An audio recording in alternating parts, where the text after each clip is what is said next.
Hello everyone, it's Annie and I am here with my July wrap-up. So, I am going to do a little bit of a different setup here because usually I break it down by like genre or by new releases and stuff like that, but I have seen some other people break it down by what rating they gave the books. So I'm gonna try that, and let me know down in the comments which format you prefer for my wrap-ups, or of course if you have any other format suggestions, I would love to hear those as well.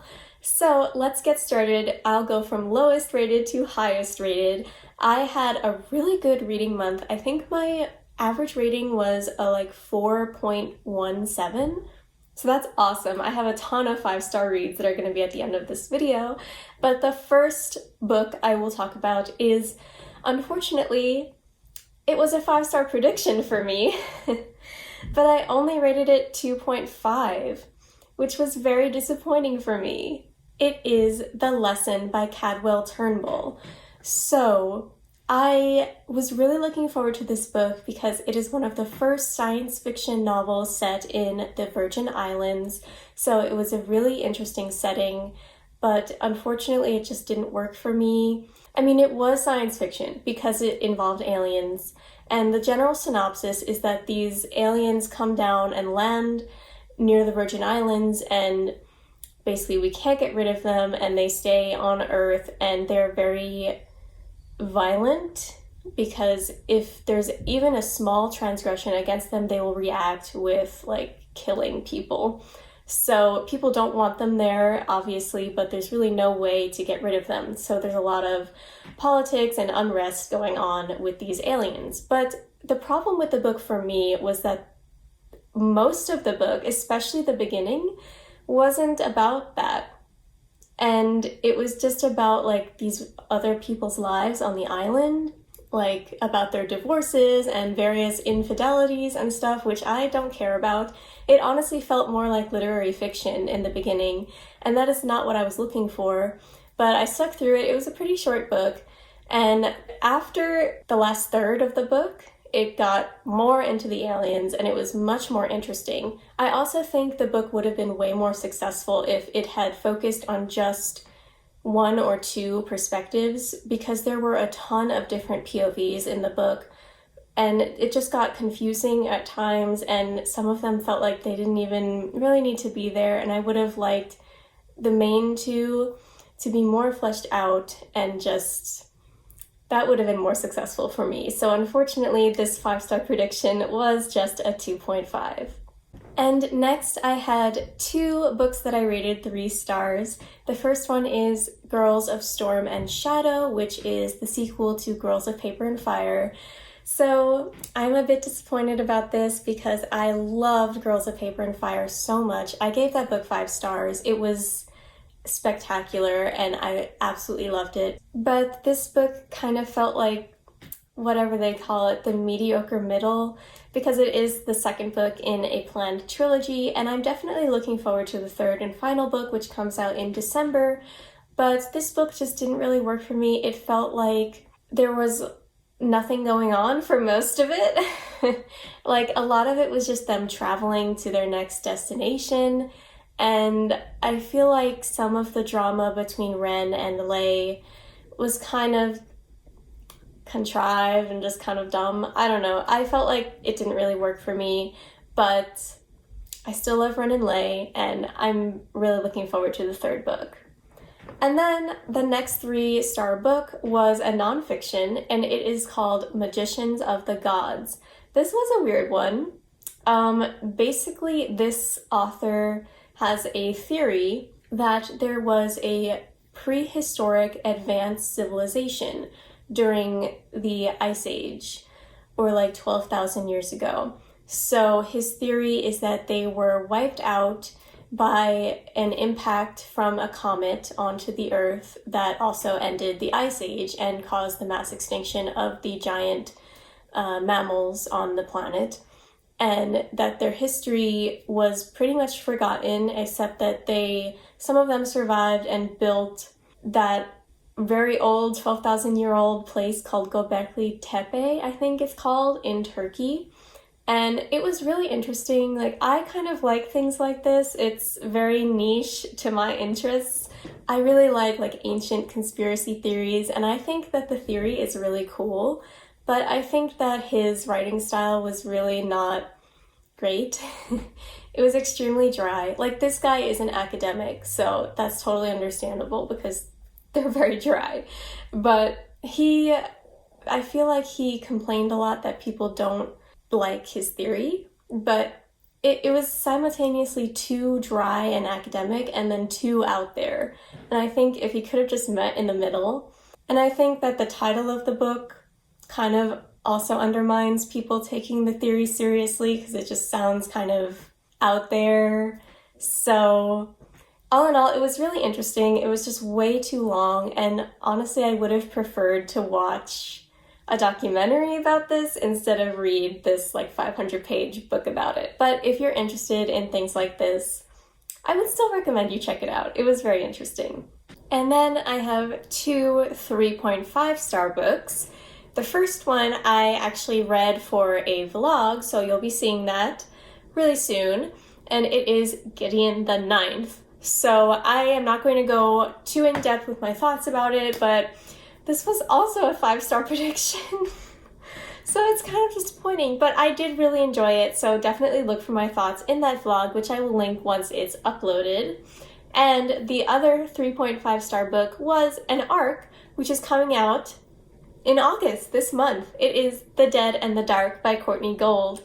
I was very excited to get this ARC. I really wanted to love this book because the synopsis sounded amazing. It is about this daughter of 2 ghost hunters who travel to Snakebite, Oregon, where strange things are going on. Teenagers are going missing, and no one knows what's happening. It's a very small town, and the main character goes there, and then she tries to figure out this mystery along with Ashley, who is the ex-girlfriend of one of the guys who went missing. It is sapphic, and I appreciated that, but I felt that it was way too insta-love, way too insta-love. And after the halfway point, there were some things that happened that didn't really sit right with me, especially between the 2 main characters.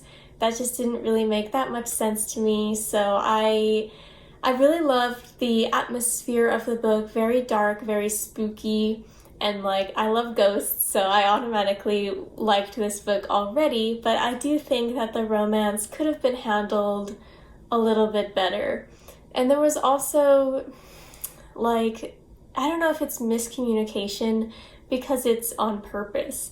The only reason the main character couldn't figure out the mystery behind the town was because people who knew what was going on were purposefully not answering her questions, and it just kind of annoyed me. I don't know.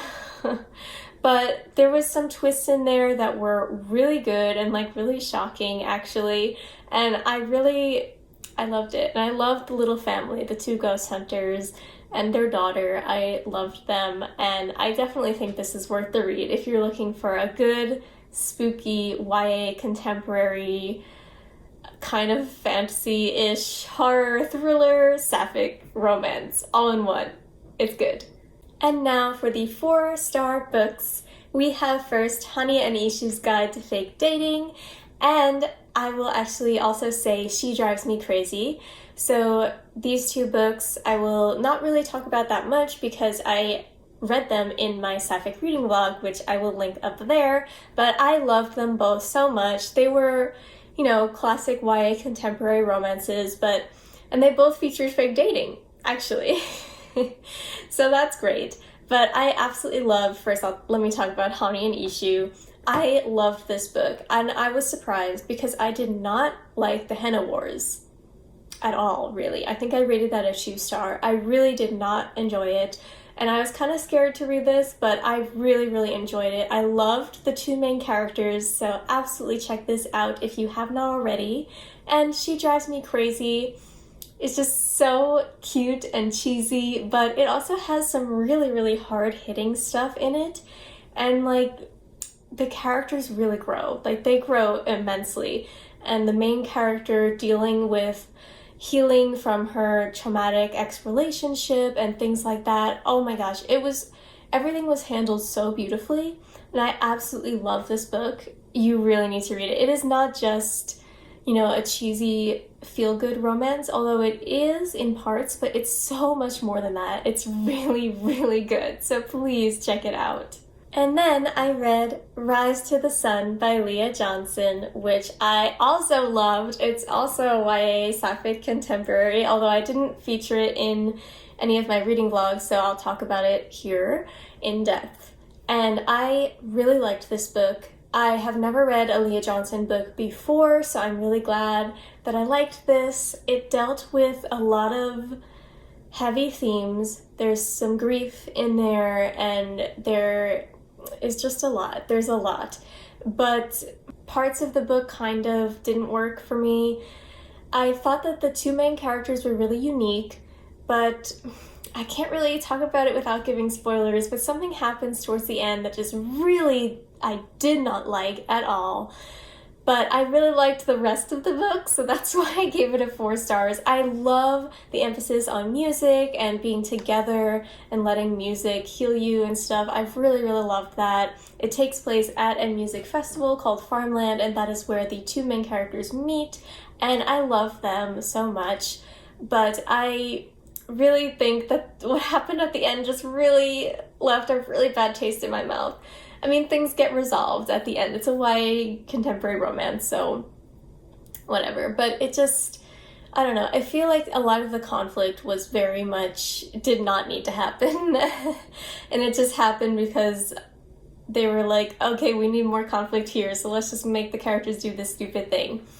That's a little bit how I felt. But all in all, I really did enjoy this. I loved the audiobook so much. It was really good. 2 different narrators. I loved it.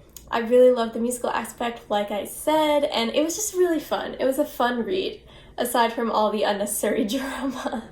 But I can't tell if that's just a piece of YA contemporary that I don't like in general, or if it was this specific book. But I like some YA contemporaries. I don't know, so... Well, if you guys have read it, let me know in the comments your thoughts, please. I'm really curious. And then I read Mansfield Park for the Down Memory Jane read-along. This was the July book, and I really liked it. Obviously, I gave it 4 stars. I think that the main character was really different from any of Austen's other main characters, and I feel like a lot of people say that they don't like her. But she is really strong in her own way. And some people say that, like, she's really wishy-washy and, like, I guess she's very quiet, very unassuming. And she does actually have, like, she's not very strong physically. Like, she has a weak constitution, which is said in the book. But I think that she deals with so much. She, as a young child, is given to her mother's, like, estranged sister and her family to live because her mother and her father have too many kids to take care of, and they just they can't deal with all of these, so they just give her away. And that is so traumatic in and of itself, but the way she deals with it, she is so strong. She is amazing, and I absolutely loved her relationship. Yeah, they're cousins, but come on, guys. Think of the time that this is written. Fanny is really such a great main character. I don't know, this might be... I gave it 4 stars just because there were some weird parts in it. Like, there's a whole big chunk of the book that has to deal with them putting on a play. And, like, some people are really against them putting on this play in their own home because it's, like, not right. Like, it's too playful and too happy. I don't know, I didn't really understand it. Again, it's probably a product of its time, doesn't really make sense now, and it just felt kind of unnecessary throughout the whole thing. But I just loved the way all the drama came together at the end, and all of the characters felt really real. And I just loved it. I love this so much. I really ate it up, and I can't wait to read my next Austen. And then I read a historical fiction novel I buddy read with Olivia Savannah from Olivia's Catastrophe. Thank you so much, Olivia, for buddy reading with me. We read Kololo Hill by Nima Shah. I really liked this. It is about the Asian expulsion from Uganda in the 1970s, and I recently read a book about Uganda, but it didn't really have any focus on that, and it was really heartbreaking to read this book and just learn more about the history of Uganda and that time, because all of the Asians who were mostly of South Asian and Indian descent specifically had to leave the country, basically, because of the decree of the dictator at the time. And it is just so heartbreaking because they didn't know where to go. Some members of their family had Indian passports, some members had Ugandan passports, some had British passports from when the British ruled Uganda, and everyone was separated, and it was so hard to read about. And you read about their lives in Uganda, this family that we're following, and we read about their lives as refugees in the UK, mostly. And it was extremely interesting. However, the ending just completely fell flat for me. It ended extremely abruptly, and I understand that in the endings of books you don't need to resolve everything for it to be satisfying, but this ending was really unsatisfying. Like, I really felt like the author just stopped writing, and then they said, okay, I'm done, even though the ending is not done. It felt very weird. Like, I actually had to check and make sure that my book wasn't missing anything at the end, but Olivia said the same thing, so that's why it was a 4-star for me. But the rest of the book was really great, and if you're at all interested in reading about Africa or African history or post-colonialism and anything like that, I really recommend this book. Alright, so the last 4-star book that I read was actually an ARC, and I filmed already an in-depth review for this, which will go up the first week of September, and the book was Iron Widow. I love this. You guys know that I've hyped up this book so much. It was my most anticipated release for the second half of 2021, and it really didn't disappoint. Okay, let me explain.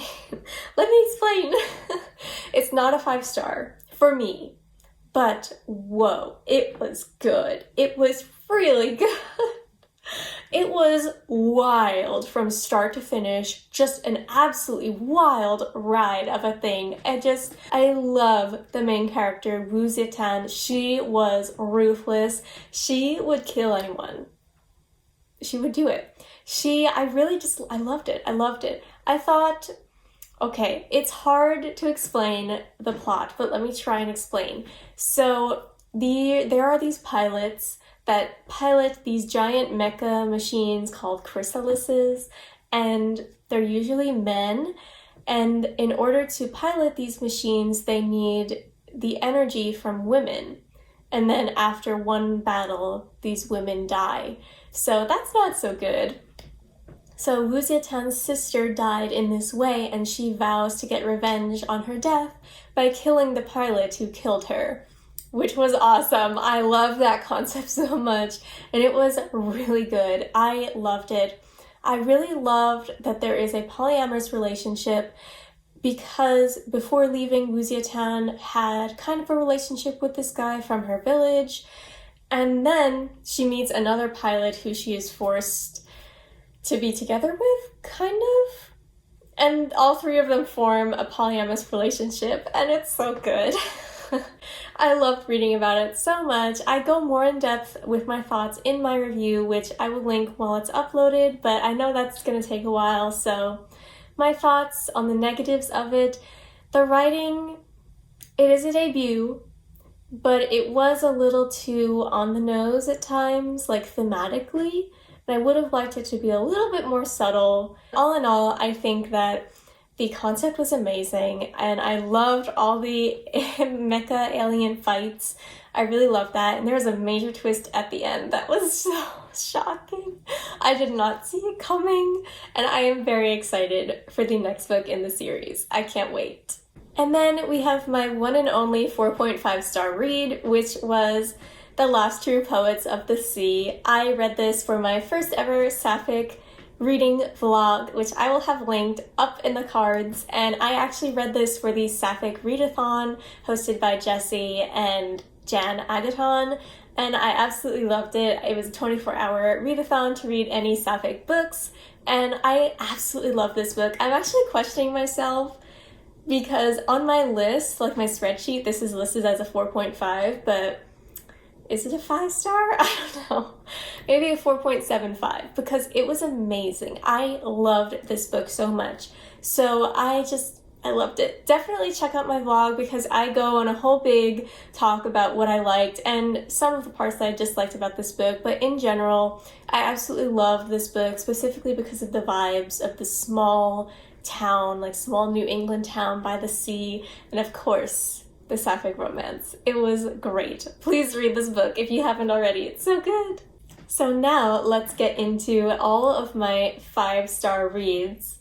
So before filming this, I just finished The Stars and the Blackness Between Them, and this is my favorite book that I read this month. It was absolutely stunning. I read this for my second volume of my sapphic reading blog, and I am so happy that I did. It was absolutely stunning. Just a beautiful piece of literature. Absolutely perfect. There was nothing wrong with this book. It was perfect. Beautiful. It is about two girls, one named Mabel, who is from Minnesota, and one named Audrey, who's from Trinidad. And one day, Audrey is caught with her girlfriend by her mother, and she is sent to live with her father in America, in Minnesota. And she meets this girl named Mabel, and they have a beautiful relationship together, and there are so many layers to this book. There's a little bit of magical realism, there's religion, there is being Black in America, there is so much going on. It is so amazing, and I did not know anything except that it was sapphic going into it, and I'm not going to tell you anything. The synopsis on Goodreads does give you some more information, but I think I enjoyed it even more because I didn't know anything that was going to happen. All you need to know is that it is one of the most beautiful books you will ever read. Seriously, I cannot get over it. It was stunning. And if you have the chance, please listen to it on audio. There are amazing narrators, and they just do such an amazing job. So please, and one of the characters is read by the author herself. So please pick up this book. It is amazing. And then I read a memoir, Unbowed, by Wangari Maathai, and she is a Kenyan minister or something. She works in the government in Kenya, and I read this for one of my yearly reading challenges about reading a non-Western world leader book, and this is the book I chose. It's actually featured in the elementary Japanese textbooks for the kids while they're learning English. So I thought that was interesting, and I just wanted to know what the book was about. And it was very interesting. I mean, it's her life story, and the things that she went through as a woman in Kenya were things that I just could not believe. It was really heartbreaking, and it's just a straightforward, story about her life and how she got to where she is now in a position of power in a country and time period where she grew up, where they did not want to give women power. And it was an amazing, amazing read. Very powerful. Highly recommend it. And another nonfiction I read was a very highly anticipated release for me, which was Cultish. This is a book about the power of language and cults. Basically how cult leaders use language to indoctrinate people and kind of lure people into their clutches. It talks about cults like Jonestown, things like that, the Moonies that you would think of when you think of cults, like those religious groups, but also she talks about the cults of pyramid schemes and just social media cults and things like that. I thought it was so interesting. If you're more into linguistics, you've probably heard a lot about this and maybe there's not too much new information, but if you're just interested in it and you don't have much of a background in linguistics, I think it would be a lot of new information for you, and I really highly recommend this. I mean, I gave it 5 stars. It was so interesting. I really enjoyed it. As someone with a background in linguistics and a really high level of interest in cults, I loved this book, and I thought it was a really awesome idea for a book, and I kind of wish I thought of it first, because it was a great read. And then I read Becky Chambers' new sci-fi novella, Psalm for a Wild Built. It was so good! I loved it so much. I loved it even more than To Be Taught If Fortunate. This book was everything I could have wanted. It is a cli-fi kind of. The story is that there is a monk, non-binary monk. We love that. I love the main character. They are amazing. And they travel around with their tea cart and sell tea to people in various towns and villages and listen to everyone's problems and helps them. And they, on their travels, meet this robot. They're so cute. I love the robot. I love them. And I just absolutely love them together. And I am so looking forward to learning more about this world. The world building in this was so great. Like, there were just little snippets because it's a novella, and I just wanted more. The story behind the robots was so cool. The robots, you know, they rose up and they said, you know what, we don't want to help you guys build stuff in factories anymore. We want to live in nature. And they just left. And I love that so much. That is so creative. And I love learning with the robot as well. I just love everything about this book so much. I am so happy that it's going to be a series. Like, I'm hoping that it's kind of along the same vein as Murderbot. Totally different tone, but I'm hoping that there will be like a lot of books in this series because I need all of them that I can get. It was so good. Definitely worth a read. And then I read A Desolation Called Peace. I love this book. It was so good. I read the first book in this duology, which is A Memory Called Empire, last month, and it became my favorite book of all time. So I had to read the sequel very soon afterwards, and I loved this as well. I loved the character development that the main character and Three Seagrass got. I love how their relationship evolved, and it was very complicated but very realistic. Of course, so much political intrigue, which I love from the first book, continue to love in the second book. The difference between the first and second book for me is that this is much more like a traditional sci-fi book in that they actually travel in spaceships and like travel to other planets. And there is first contact in this story with another alien race, which is amazing. And I loved how it was done. It was done so well. Oh, it's so good. I love this book so much. I can't give anything else away because it is a sequel, but if you have not read this duology yet, you need to. You really need to. And then the last book on this list is On a Sunbeam by Tilly Walden. I also read this for the second volume of my sapphic reading blog, and I love this so much. I read Spinning by Tilly Walden earlier in the year, and I absolutely adored it. It's her memoir, and I love this probably even more, honestly. It was so good. The art was beautiful. I absolutely loved it. In this book, they have spaceships that are like shaped like fish that fly through space, and it is just stunning artwork, absolutely beautiful. I love all of the characters. They're so cute. It's kind of like a little found family situation. We have a non-binary character named Elle who is probably my favorite. They're amazing. And the story centers on the main character trying to find her lost love of a girlfriend who she had in boarding school, who was taken away from her, and I don't want to give away any more than that. You just have to read it. I mean, it's so good. I believe it's available for free online. If it is, I will link it down below because it's a graphic novel. It doesn't take long to read.